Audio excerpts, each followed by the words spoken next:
Welcome to RNthenRANGE gun reviews, sponsored by Hot Brass Indoor Firing Range and Guns Inc. Going to start this video the same way every time. Going to go over the principles of safe firearm handling. First off, we want to treat every firearm as though it was loaded. It is impossible to tell if a gun is loaded or not just by looking at it. If you want to get technical, if it has a loaded chamber indicator, I guess you could do that. But either way, you want to treat every firearm as if it was loaded. Now, next, you want to never point the muzzle at anything you don't intend to destroy. Keep your finger off the trigger until your sights are on the target and you've decided to fire. And last but not least, be sure you know what is behind your target and what is around your target. So I'd like to take a moment just to talk to you for a moment about the sponsors of my channel, RNthenRANGE, Hot Brass Indoor Firing Range, and Guns Inc., both located in the same building in West Springfield, Massachusetts at 1050 Main Street. If you want to give them a call, their phone number is 413-731-7666. Not only are they a state-of-the-art firing range with action target systems, they are attached and affiliated with Guns Inc., which offers full FFL services, which do include transfers, but just make sure you let them know first, because Arlo can get a little bit cantankerous if you don't let them know they're getting a transfer. They do offer repairs and upgrades like Apex triggers and Ghost triggers, and they even do sell Glocks, the new Gen 5s, to law enforcement officers. If you go to Hot Brass, it's going to cost you $26.95 to shoot for an hour as a walk-in customer, but I highly recommend getting a membership. $31.25 for a basic membership, which pretty much will get you anything you need. And then a diamond membership is $56.25 a month, which gets you tons of guest passes, use of 2 lanes, unlimited time. So that might be right for you. But either way, you can go down there and see Zach, Arlo, Nate, or if you need to, you can see Cheryl, the owner. Another big thing to remember is that Guns Inc. does offer pistol permit classes for both Massachusetts and Connecticut, taught usually by Arlo or Zach, and sometimes Arlo's wife, Karen. She helps out. So go down and give them a visit, and have fun, be safe. Here from the Westfield Sportsman's Club, we are going to be reviewing the Sauer P320 M17 today. And, oh shit! Was that too soon? Welcome to RNthenRANGE gun reviews, sponsored by Hot Brass and Guns Inc., FFL in West Springfield. Welcome back to the RNthenRANGE channel. We want to go from scrubs to steel and figure out whether a gun actually belongs in your range bag, nightstand, or just your browser history. Not going to lie to anybody involved, I am using notes today as this is my first gun review in full-length format. Today we're going to be reviewing the Sauer P320 M17, which is the civilian version of the pistol selected for the U.S. Army's modular handgun program. Now, one thing about the modularity of this gun is that you can actually take the serialized component out, which is the fire control unit, put it in a different frame, or you can even change the slide out, seeing as though the only serialized component of the gun is the fire control unit. And just so we are not remiss, we're just going to check this gun and make sure that it is unloaded. You can check the chamber there. There's no bullet in it. Take the magazine out. Nothing in the magazine with the orange follower.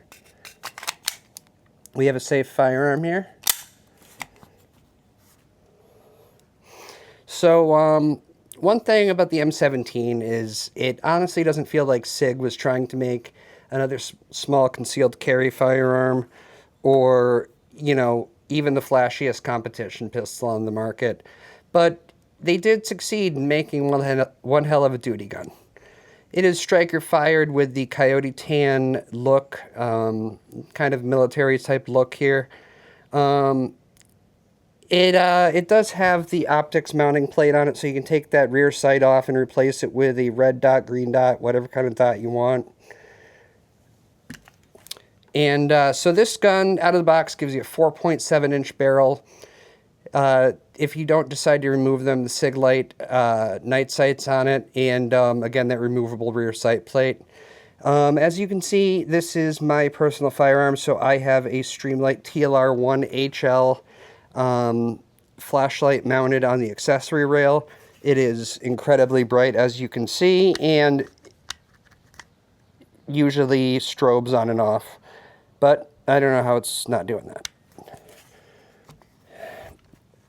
So one thing you can notice about this is that the grips are not really sharp. You know, as a nurse, my hands are used to gloves, sanitizer, charting, and all that kind of bullshit. But this gun feels really comfortable without being overbearing. It's a medium-sized grip, so it's good for all hand types. I don't have large hands, but this does fit me very well, very controllable. Now we'll get to the trigger. It does have a very nice trigger with a relatively short uptake, a pronounced wall, and a crisp break. It's not a competition trigger. It's not a trigger like you'd find in a high-end 1911, but it certainly does get the job done, and remember, it is removable as it is part of the fire control unit.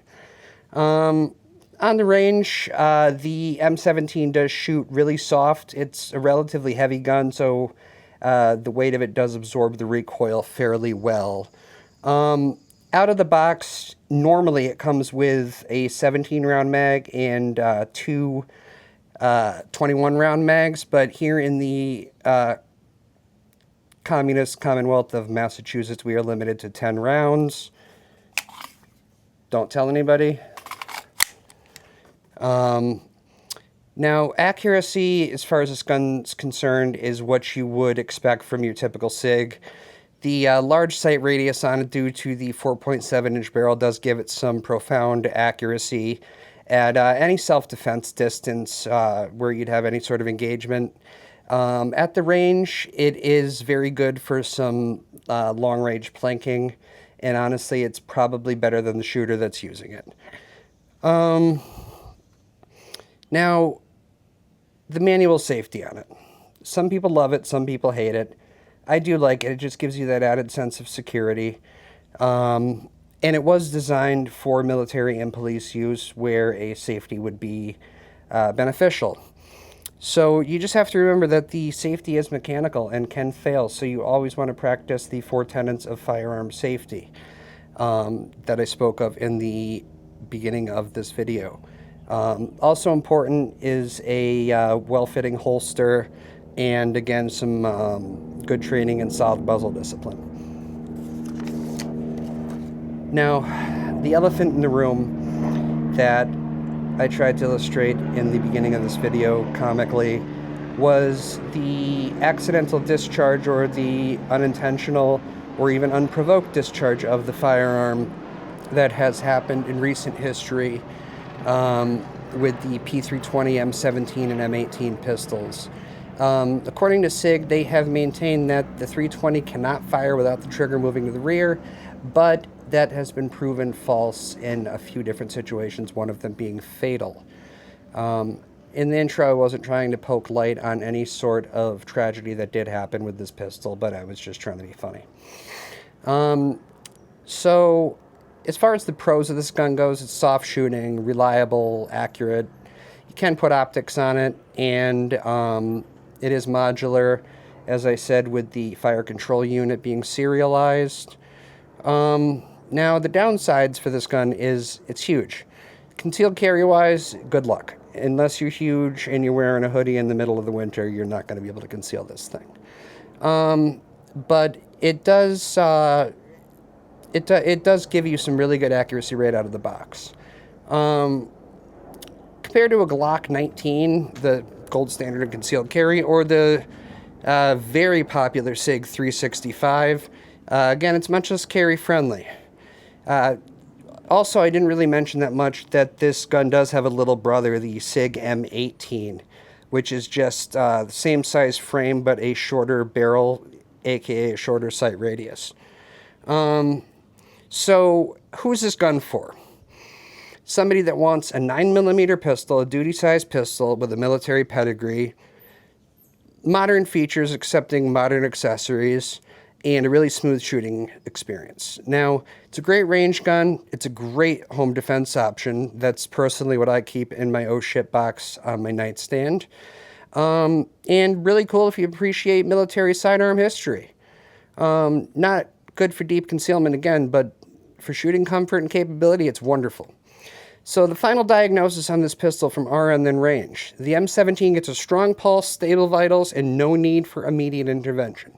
We'll continue to monitor. It is not perfect. Serious pistol with a lot going on. Some publicity issues, but I definitely think it's worth a look.